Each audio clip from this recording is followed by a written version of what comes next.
How are you? I think all are fine. So Haryana शिक्षक भर्ती के बारे में, क्योंकि बच्चों का पीजीटी का एग्ज़ाम हो चुका है, केवीएस का, जो कि केवीएस की तैयारी में लगे हुए थे, तो अब जो है उनको ये है कि हाँ मैम, हरियाणा में एचपीएससी कब लेगा? क्या कोई आइडिया है इसका, या अभी नहीं लेगा, इस साल लेगा या नहीं भी लेगा? तो इस चीज़ के बारे में बच्चों के माइंड में बहुत ही ज़्यादा कन्फ्यूजन चल रही है, क्योंकि इससे रिलेटेड कोई भी जो है अपडेट मुख्यमंत्री की तरफ से या शिक्षा मंत्री की तरफ से नहीं आ रही है। तो इस वजह से कैंडिडेट्स को ये कन्फ्यूजन है कि मैम शायद इस ईयर तो नहीं लेगा। तो इस उलझन में मत रहिएगा कि इस साल नहीं होंगे।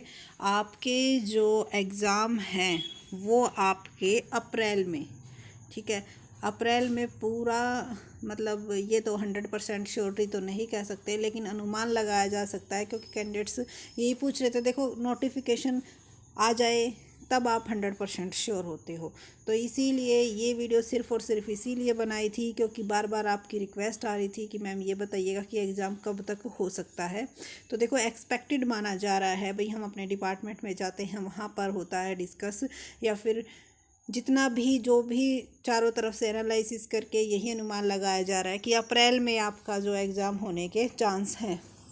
अब उसके बाद बारी आती है कि कहाँ से करें तैयारी, कैसे करें, और कहाँ से क्या कुछ मैटर आता है। क्योंकि देखो, इतने सारे एग्ज़ाम के प्रीवियस ईयर्स क्वेश्चंस पेपर आपके सामने वीडियोस के थ्रू हमने जो है अपनी इसमें डाल रखे हैं, तो इतना आइडिया तो हो ही जाता है कि कौन सा इम्पोर्टेंट टॉपिक है, कौन सा नहीं।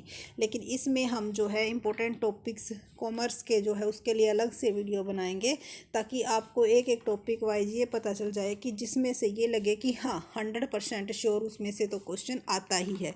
क्योंकि आपको पता ही है कि जो एचपीएससी है वो केवीएस की तरह एग्ज़ाम नहीं लेगा। जितना मुश्किल हो सकेगा उतना मुश्किल बनाने की कोशिश करेगा। और इस बार तो आपको इस बात की भी जानकारी होगी कि जो नेगेटिव मार्किंग है और 50% का जो जनरल के लिए क्राइटेरिया रखा गया है वो यूं का यूं बरकरार है, उसको हटाया नहीं गया है। तो फुल कंपटीशन होने के चांस है, लेकिन जो उसको कवर कर जाएगा तो उसकी जो है टेस्ट में अगर आपके अच्छे स्कोर आ जाते हैं तो अनुमान लगाया जा सकता है कि भाई हाँ। क्योंकि इतना वो रखने के बाद आपने जैसा कि देखा ही होगा कि जो पिछले एग्ज़ाम हुए थे जिनका रिजल्ट्स आया था, उनमें जितनी वैकेंसी थी उतने भी बच्चे इस क्राइटेरिया को पास नहीं कर पाए थे। तो इस क्राइटेरिया को पार करने के लिए आपको कड़ी मेहनत करनी पड़ेगी, अच्छी तैयारी करनी पड़ेगी। तो अब की बार जो है कोई कसर आपकी नहीं रहनी चाहिए। जैसा कि अब केवीएस में आप बता रहे हो कि मैम बहुत ही आसान आए हुए थे, वो भी गलत हो गए, ठीक है। और इससे पहले जब हम जाते टाइम भी हमने यही बात कही थी आपको कि आते हुए गलत नहीं होने चाहिए। जो नहीं आता उसके ऊपर तो श्योरिटी होती ही नहीं है, लेकिन जो आपको आता है उसके ऊपर आपका अगर वो गलत हो जाता है तो बड़ी ही मेंटली भी डिस्टर्ब आप बहुत ज़्यादा हो जाते हो। और कई कैंडिडेट्स कह रहे थे कि मैम अब जो है तैयारी करने को दिल नहीं करता, ये नहीं वो नहीं। लेकिन नहीं, अब अगर आप ढीले पड़ गए तो आपका एचपीएससी में भी फिर यही हाल होगा। फिर उसके बाद क्या पता, अब जो है टाइम पीरियड आपका 6 साल लगे हैं, आगे नेक्स्ट ईयर पता नहीं कब वैकेंसी निकलेगी। तो अब आपको बिल्कुल भी कसर नहीं छोड़नी है। तो आपका एग्ज़ाम जो है ये मान के चलो कि आप अप्रैल में होगा, और इसीलिए अप्रैल की मान कर आप तैयारी करो। तो अगर अप्रैल में होता है तो द बेस्ट है, नहीं तो आपकी जो तैयारी है वो तो आपके ऊपर आपको फुल कॉन्फिडेंस हो जाएगा कि हाँ 100% आपकी जो तैयारी हो चुकी है। अब चाहे एग्ज़ाम कभी भी हो जाए, हमें कोई टेंशन नहीं है। उसके बाद माइंड में ये आता है कि मैम कोई बुक सजेस्ट कीजिए कि तैयारी आखिर करे तो करे कहाँ से। तो इसके लिए एनसीईआरटी बुक से बेस्ट कोई भी बुक नहीं है, ये चीज़ ज़रूर ध्यान रखना।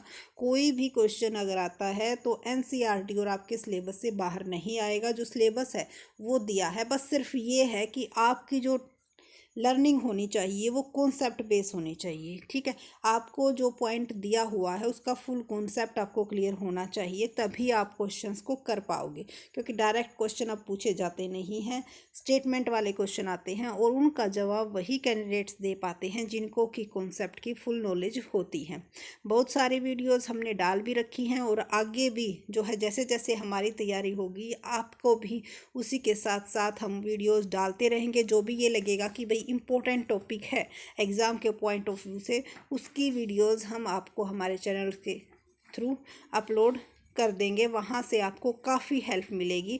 और जिस टॉपिक पर आप चाहते हो, हम अपने कॉमर्स सब्जेक्ट्स की कह रहे हैं, देखो बाकी सब्जेक्ट्स की तो हम बता नहीं सकते, लेकिन कॉमर्स सब्जेक्ट्स में जिस टॉपिक पर आप चाहते हो उसी टॉपिक्स पर आपको वीडियो अवेलेबल हो जाएगी। सिर्फ आपको एक कमेंट करने की ज़रूरत है, ठीक है। अगर आप कमेंट करोगे तो 100%, अगर पॉसिबल हो पाएगा तो 100% उसके ऊपर आपको वीडियो बनाकर हम आपकी पूरी हेल्प करने की कोशिश करेंगे। फ्री ऑफ कॉस्ट है जी ये, ताकि किसी ना किसी की हेल्प हो सके। देखो हमारी तो इसमें ये है कि भाई कुछ जाता नहीं है, लेकिन हमारी वजह से अगर किसी को बेनिफिट हो जाता है तो वही हमारे जो चैनल्स का मेन ऑब्जेक्टिव है वो फुलफ़िल हो जाता है। अगर हमें ये भी लगता है कि हमारी किसी भी वीडियो से एक भी कैंडिडेट्स की हेल्प हुई है तो हमारे लिए बहुत ही, बस यही हमारे लिए, यानी कि ये मान के चलो कि हमारी वीडियो बनाने का जो मकसद है वो एक तरह से पूरा हो जाता है।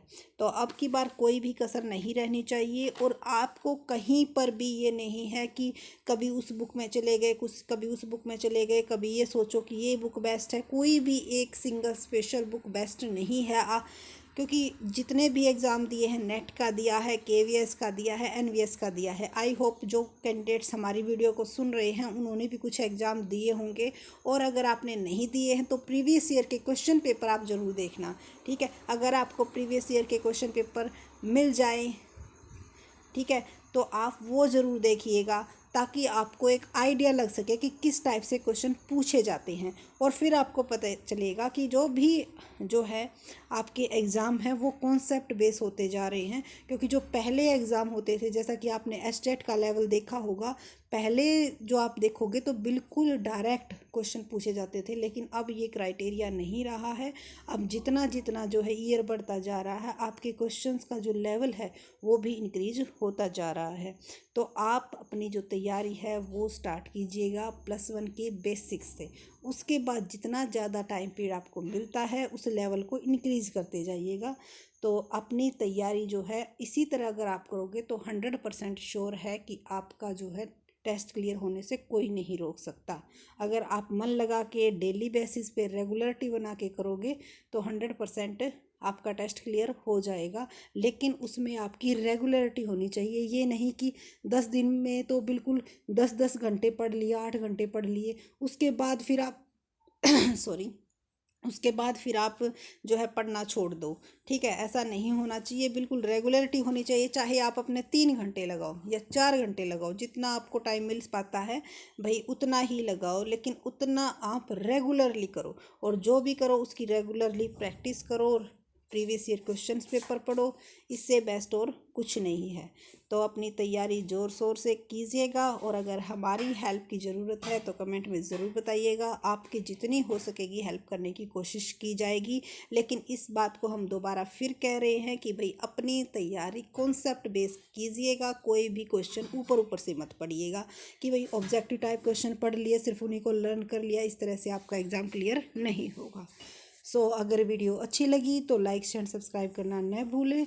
और अगर आपके कुछ भी थोड़ी सी भी आपके लिए हेल्पफुल है तो कमेंट में ज़रूर अच्छा सा कमेंट कीजिएगा, ताकि हम आगे और वीडियो बनाने के लिए मोटिवेट हो। Thank you so much.